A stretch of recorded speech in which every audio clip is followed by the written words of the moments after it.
aware of the fact that the companions of the Avatar are real people. Yes. And so those real people live here in Austin. And in addition to sort of me borrowing their names to put into the game, they're still my SCA buddies. We still play together on weekends, LARPy type of stuff with the SCA. And so a lot of these cabins are built for those people. Now, other people use them too. So whenever we're doing Hobloth or other SCA events, people just sign up and take one of these cabins. But I'll kind of tell you their theories. Richard, what is SCA? It's a Society for Creative Anachronism. It's I think I slurred that word.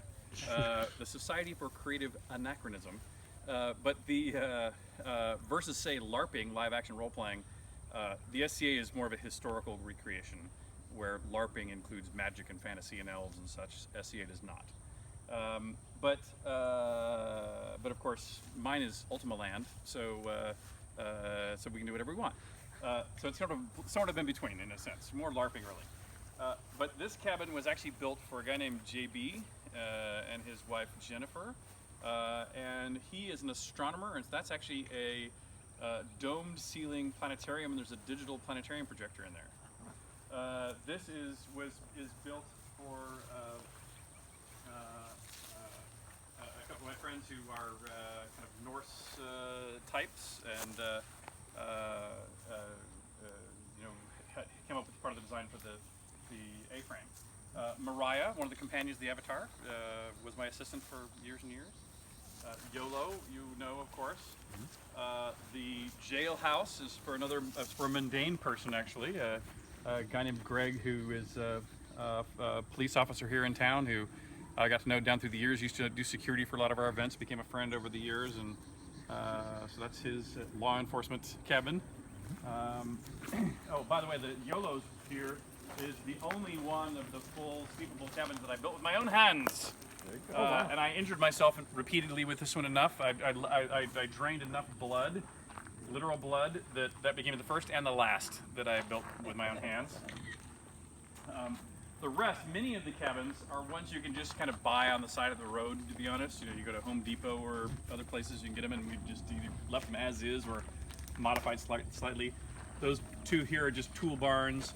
We have showers and toilet facilities. If we come here to the downtown square,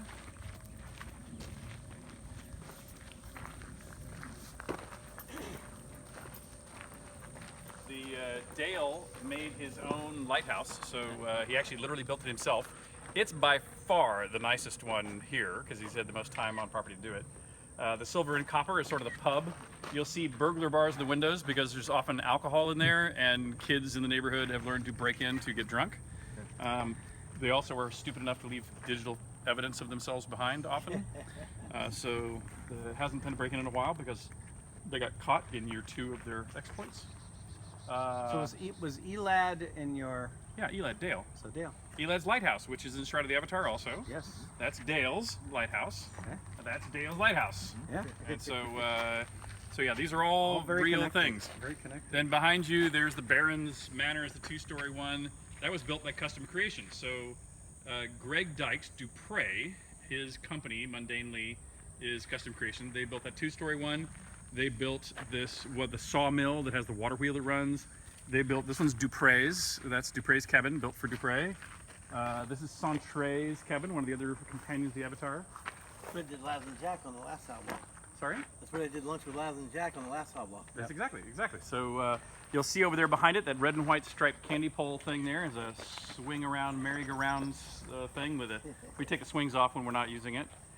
You can see down through the woods there the pirate ship, which is plumbed with pneumatics to shoot tennis balls toward the castle. And the castle has a couple of trebuchets that can fire tennis balls back at the ship. This little creek that you see here, the pseudo creek, I actually dug myself with the backhoe that we have sitting over there. And that wishing well you see by Dupre's house is where the water is plumbed through, so you can turn on the water and run water through the wheel and down toward the lake. So it's actually illegal to take water from the lake, run it across your property, and then it run back into the lake.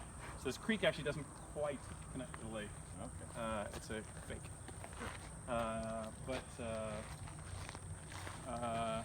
These 2 cabins, we just called that the Autocrat Inn. It's just for whoever's hosting the event there, usually takes that room. And this smallest cabin was for years ago when I built this. My girlfriend's daughter was a young teenager, a tween really, and that was her cabin. It's really not adult size, but in a pinch, some adults have stayed there. But oh, and then you can see the pink and blue tree houses up in the tree. Those sadly are His and hers? sort of like they were supposed to be his and hers, but my kids are too young because those are now the trees are both starting to not support that weight, and they are now old enough that they're falling apart, so we have to take those down. So my kids will not get the joy of playing in those, but I'll have to build them something new in the future. What is the future? Well, you can tell us later. Yeah, who knows? Well, the future is yet to be. How's that? We'd have to go back to the